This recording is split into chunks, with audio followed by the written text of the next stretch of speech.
The Green Bay Packers, part of that incredibly tough division, Mel, in the NFC North. A lot of interesting needs. Will this be the year that Jordan Love takes that step forward?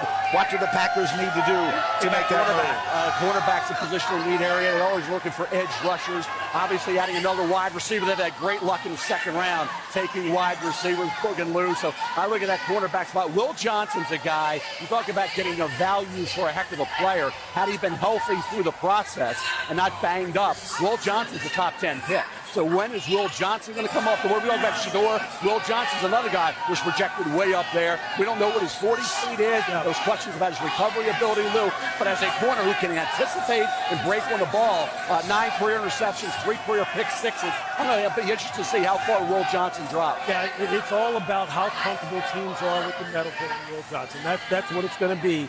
And there's going to be some questions about it. He's in that area right now where you start going, the teams that need a corner, a guy like this, a guy who, again, Wink Martindale, who coached him up there at Michigan, said, look, this guy has hands, has ball skills like Champ Bailey. The guy can snatch the ball and take the ball out of the air like that. You think the Pack doesn't need that?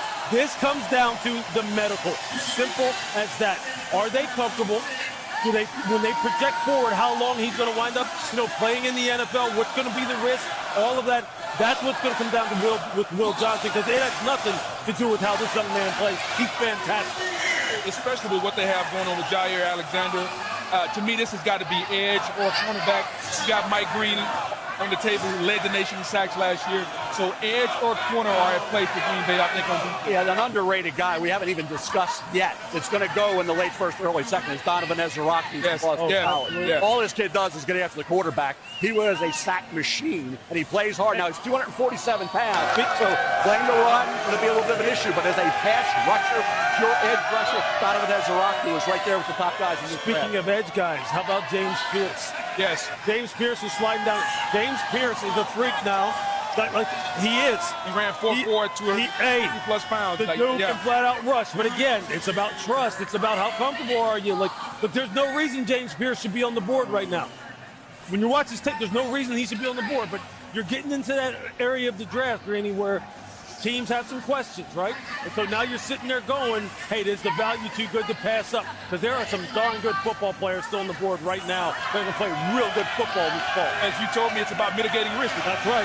That's right. You got to try to mitigate the risk based on the talent that you have, based on what you know. And that's right. To your point, when you talk about Ezra-Rocky, talk about Mike Green, all those guys are tremendous football players.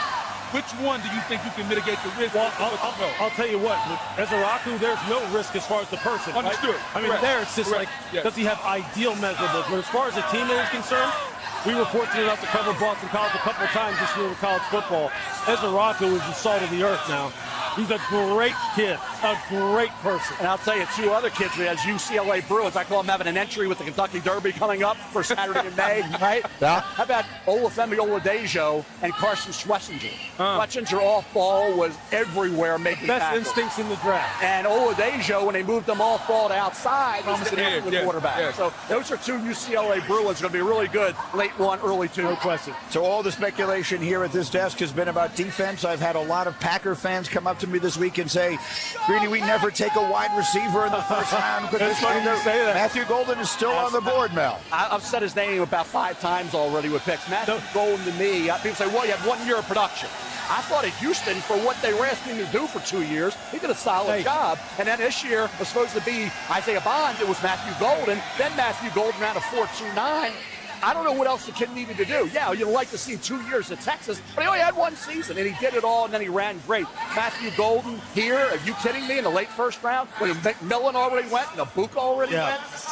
But Steve Sarkisian, look, he's such a great guy to talk to get insight about his players and about why they developed the way they did. And he says it about Matthew Golden. It took him some time when he got him in order to kind of get him comfortable in his offense. And he wound up taking over the role that many people thought was going to be Isaiah Bond. And he said, look, this guy will do it exactly the way you ask him to. The reason why he ran so fast, he said, I promise you, he worked at it. Nobody expected him to run that fast. It's a testament to his work ethic and his football character. So that reaction you're hearing as the words "the pick is in" just popped up on the screens here, as you can see on your screen as well. So the Packer fans all in attendance waiting to hear who their team will add in this first round tonight. It's been a fascinating first round. Again, we've had only one quarterback come off the board. We've had only one trade. There have never been fewer than 3 first-round trades. And the last time that we had that few was back in 1971. So the Packers will make their pick here at 23. Their division rivals, the Minnesota Vikings, will be up next at 24, followed by Houston, and then the Rams. So we continue to wait for spots where a quarterback may go, and now we're looking here at the Green Bay Packers, set to make their pick. So the pick is in. I'm told the commissioner will be making his way to the stage shortly. A Packer team that had some good moments last year, made a playoff run, but played in such a tough, competitive division. The Vikings obviously had that great year, and the Detroit Lions, despite all their defensive injuries, finishing as the #1 seed in the NFC, falling short in that playoff run as well. So the Packer fans here dancing and singing and waiting to hear where they go. I'm told the commissioner is finally now going to make his way out. And so the pick is ready. And here comes the commissioner with a very special guest who will be very well received here in Green Bay. Okay, Green Bay, it's your time to make this historic pick. Please give it up for first team All-Pro, Pro Bowler, 2-time Super Bowl champion, and Packers president and CEO, Mark Murphy. Oh, thank you. Thank you, Roger. How about this atmosphere? Isn't it unbelievable? Roger, thank you and the NFL for bringing the draft here to Green Bay for the best draft in the history of the NFL, right here. On behalf of the Packers, Packer fans here in Green Bay, Wisconsin, and everywhere, because our fans are everywhere, it is my pleasure to welcome you all to the NFL Draft at Lambeau Field. It is our honor and privilege to host this wonderful event in our community, particularly since we are the only community-owned team in the NFL.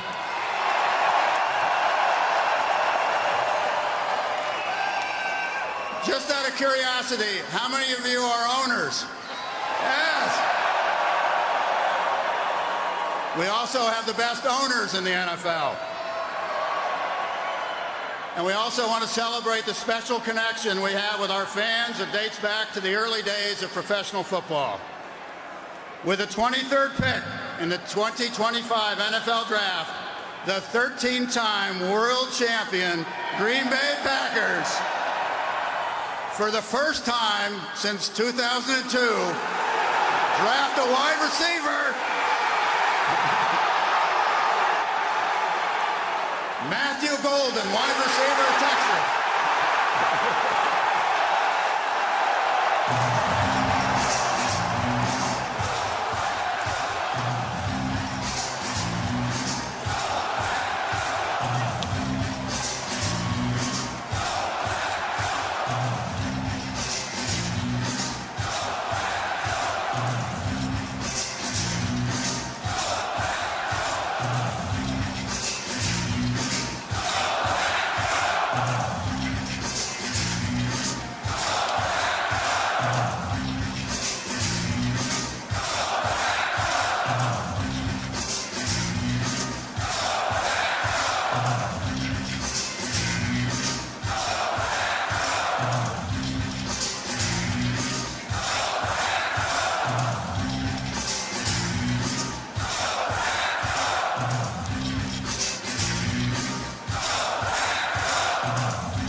For so many reasons, there is no other team in professional sports quite like the Green Bay Packers, and Mark Murphy did a great job of explaining some of those, and so that was the kind of moment you practically cannot get anywhere else in sports.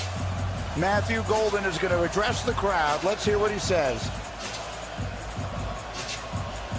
Oh, he went to the microphone, but perhaps not. Well, he'll address Molly instead. It's here we time, go. baby. Hey, I'm finna bring that energy, man. I'm glad to be here. It's a blessing. Green Bay on 3. Hey, let me get a Green Bay on 3. 1, 2, 3.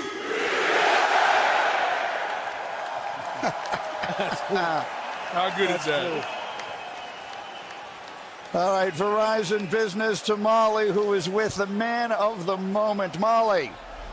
Matthew, that was a warm welcome from your new fan base. What is it like to stand here in front of all these Packers fans? Man, it's a blessing. You know, I put in so much work to get here, and I got my family here, man. They mean the most to me, man. I can't thank God enough. I can't thank God enough.